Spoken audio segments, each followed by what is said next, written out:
Hi guys, welcome to Brit Dad Reacts. This is my reaction channel, exploring all different types of reaction videos from around the world. Hopefully some videos that you're going to like in here, but let's get on with it. Let's get on to the next video. If you like any of my content, just hit that subscribe button to make sure you get all my new videos that come up. Leave a comment and like and hit the notification bell so you can see all my future content. Let's get on with it and see the next video. Right then, so this new video is called Top 10 Infamous British Gangsters, and let's just say we've got some pretty nasty bastards over in the UK that probably give a lot of people across the world, in America and other places, a run for their money. But let's have a look at them, look at the video and identify them and see what we think about them. But there's some real scoundrels out there. So let's start the video and see what we think. Say hello to my little friend. Welcome to Watch Mojo UK, and today we'll be counting down our picks for the top 10 infamous British gangsters. And he just fights. He just fights and fights and fights. For this list, we take a look at the most ruthless and notorious gangsters in modern British history. The worst crime a man could commit is bringing his family up in poverty. So I don't regret any of my actions. Number 10. Lenny McLean. Frequently dubbed the hardest man in Britain, McLean was known to most people simply as... With that guy, I've seen him in different TV shows in the past. When I say TV shows, in movies. Lock, Stock and Two Smoking Barrels. Great movie, and he's just the hard man in that. The way he speaks, his voice, he's just... I wouldn't want to mess with him. He's not a very nice person. But let's have a look at him. Governor. Are you gonna pay? Barry makes sure the administrative side of the business runs harmoniously. That's the guy. While his gangster credentials aren't as prominent as some, he did become Britain's most famous bare-knuckle street fighter, and reportedly one of the best. Yeah, he doesn't Throughout his career, McLean said to have fought in almost 4,000 matches, and to have won most of them. Well, I used to mind the toughest clubs in Britain, all over the country. I had about 20,000 barroom brawls. An important figure in the East End as a bouncer, bodyguard and enforcer, he often associated with people such as the Kray twins and Charles Bronson, before in his later life he worked as an actor. I suggest you get those guns. Quick! Number 9. That's the Thomas bit I was on McGraw. about. That's the bit from the Born in movie. Glasgow, Tam the licensee McGraw's criminal career started off with burglary and armed robbery, and he eventually became one of the most wanted men in Scotland.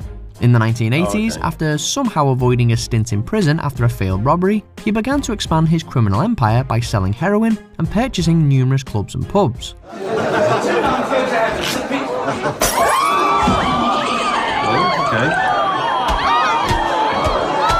He was one of the key figures in Glasgow's... The thing is, seeing that character, who's obviously in The Mummy, seeing him play the part of Thomas McGraw, it's a case of he just doesn't look serious, but if he's going around bottling people, then he just doesn't care. Ice cream wars, where violent confrontations become commonplace among criminals using ice cream vans as a front for drug sales.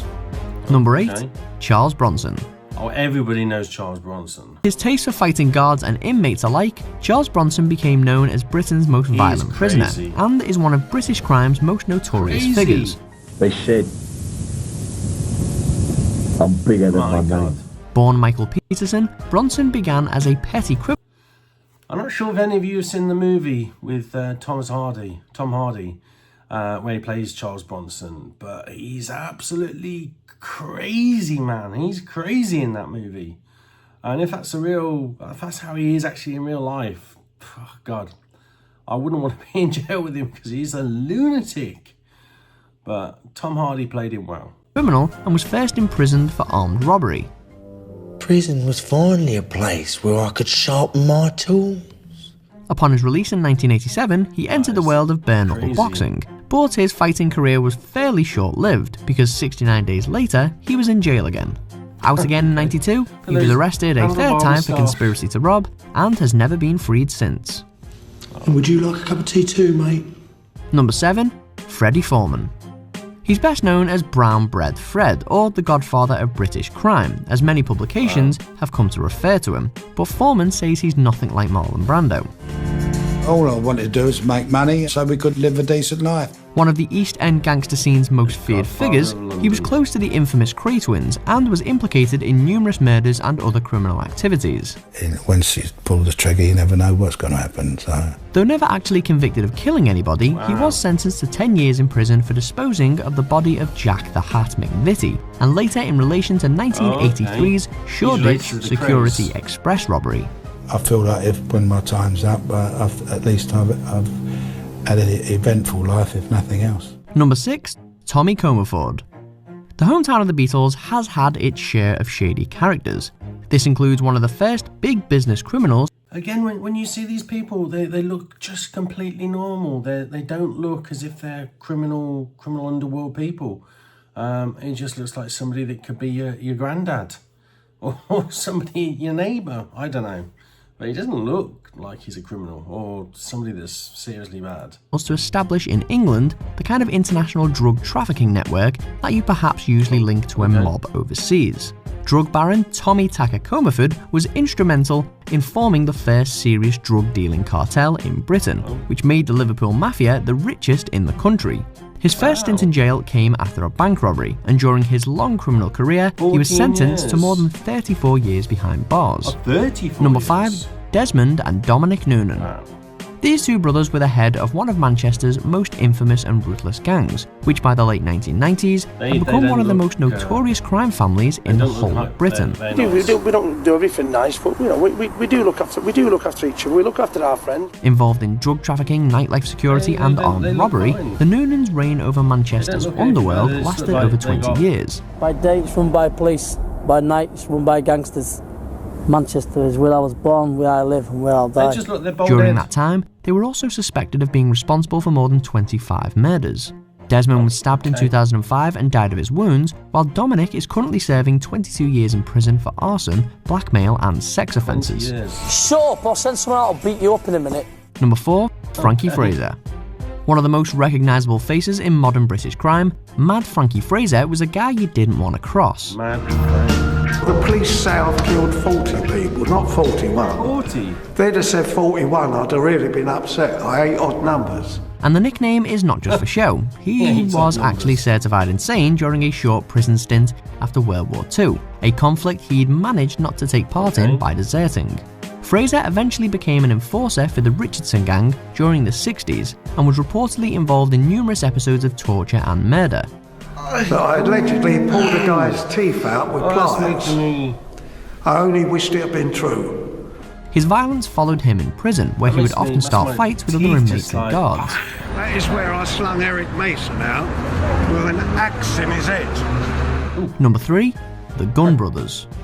Heads of the Bestwood cartel, named after the Bestwood estate in Nottingham where they set up their criminal enterprise, brothers David and Colin Gunn became the city's foremost gang lords. In the 1990s, the brothers had risen through the ranks from petty criminals to underworld figures, a rise largely unchallenged by the city's other criminals. Drug trafficking, protection rackets, corruption. I don't know whether it's just you don't see this sort of thing anymore, or whether that was maybe, back in the the 1980s, 1990s, and beforehand. I don't know whether it just doesn't seem to be those type of people, or maybe they're just all locked up, I don't know. Corruption and murder became commonplace under their watch, so much so that the city earned the nickname of Shottingham. As their empire grew and drugs flowed in, Colin started becoming more and more violent and volatile, as steroids and cocaine use heightened his worst impulses. Under his watch, even innocents would pay the price of his crimes. Number 2. The Richardson Brothers. Charlie and Eddie Richardson were the leaders of what many still consider the most sadistic and ruthless gang in Britain, the Richardson Gang. They were often simply referred to as the Torture Gang due to their preferred way of settling scores and intimidating rivals and transgressors. After holding mock trials, their victims could be subject to electric shocks, teeth pulling using pliers, toe cutting, or even being nailed to the floor. The Richardsons controlled South London, but ended up in a feud with the Krays that lasted into the mid-60s. The Richardsons, they were frighteners, really vicious people. Number 1.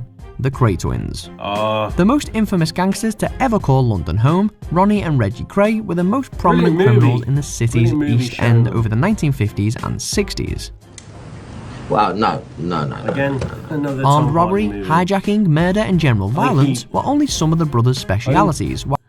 I think Tom Hardy played that part brilliantly, and I mean I don't know what the Krays were really like, but he played a blinder in that movie and showed them as to, you know, footage you've seen as to how they were, but they look absolutely crazy, violent men.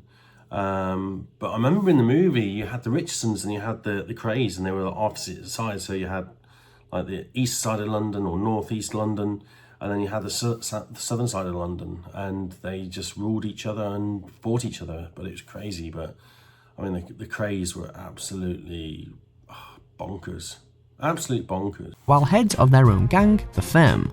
As owners of several nightclubs in the 60s, they became part of the swinging London scene and gained a certain amount of celebrity, even appearing on national television. But they were finally arrested in 1968 and essentially spent the rest of their lives in prison. Now, before we start, both a died little joke for you. You love this one. He's got a hammer. Paranoid schizophrenic who walks into a bar.